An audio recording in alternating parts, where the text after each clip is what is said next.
Well, there you go. Anyway, we're going to move on because the Duke and Duchess of Sussex have landed in Canada to help promote next year's Invictus Games. Yes, they make the trip from California in their private jet, which is likely to prompt some criticism for their eco-friendly credentials. Meanwhile, it's being reported that the couple did not consult the royals before they launched their revamped website, as we discussed yesterday. Yes, well, joining us now in the studio is GB News royal correspondent Cameron Walker.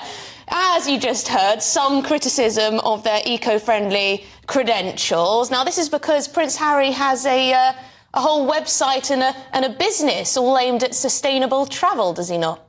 He does. Travelist, Emily, is what he launched. But yesterday we were talking about his other website, the new Sussex.com website. In the biography for Prince Harry, as part of that website, it says Prince Harry is an environmental campaigner. And this morning he's been pictured landing in Vancouver on a private jet with Meghan, and then he also made a separate private jet trip from Vancouver to Vancouver Island, which is about 15 nautical miles. So make of that what you will. Of course, he's perfectly entitled to travel in a private jet. He's a private citizen. I'm sure they would argue that it's all for security reasons and the timings didn't work. But there were several commercial flights available. We do know that.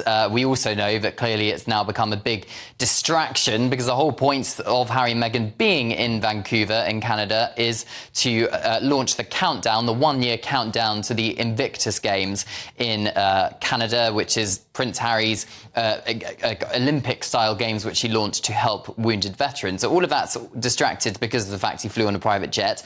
Plus, of course, as you said, this website is continuing to cause controversy, whether or not it is hinting at potentially capitalising on their royal titles. A source told the Mail this morning, or it's been reported in the Mail at least, that Buckingham Palace was not consulted on this new website, and there's allegations that they've broken their unwritten promise to Queen Elizabeth II, where they promised not to capitalise on their royal titles. So it's all got a little bit messy.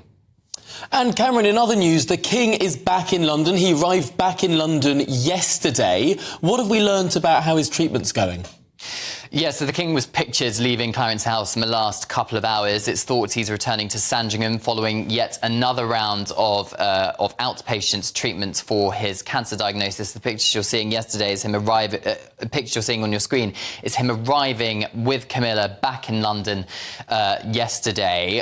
He is expected to return to London on a regular basis to be treated as an outpatient. So he's not going to be spending the night in hospital, but he is having to return to London for this so-called pioneering cancer treatment we think he's receiving in a private hospital. Buckingham Palace are not going to be providing a running commentary on the King's health, but I think clearly the fact he is choosing even to be pictured in the Rolls-Royce with those big windows in the car. He wants to be seen. It's clearly him trying to show a message of reassurance here that, OK, he's not carrying out public engagements, OK, he's got cancer and he's receiving treatment, but behind the scenes, he's still very much the monarch and is working through his red boxes, having meetings with officials such as the Prime Minister. The Queen is still keeping calm and carrying on as well. She's staying in London for several engagements this week. So I don't think we need to panic too much. Grand. Well, that's good to know. Thank you very much, Cameron, for updating us on those two royal stories. One positive, one perhaps more debatable.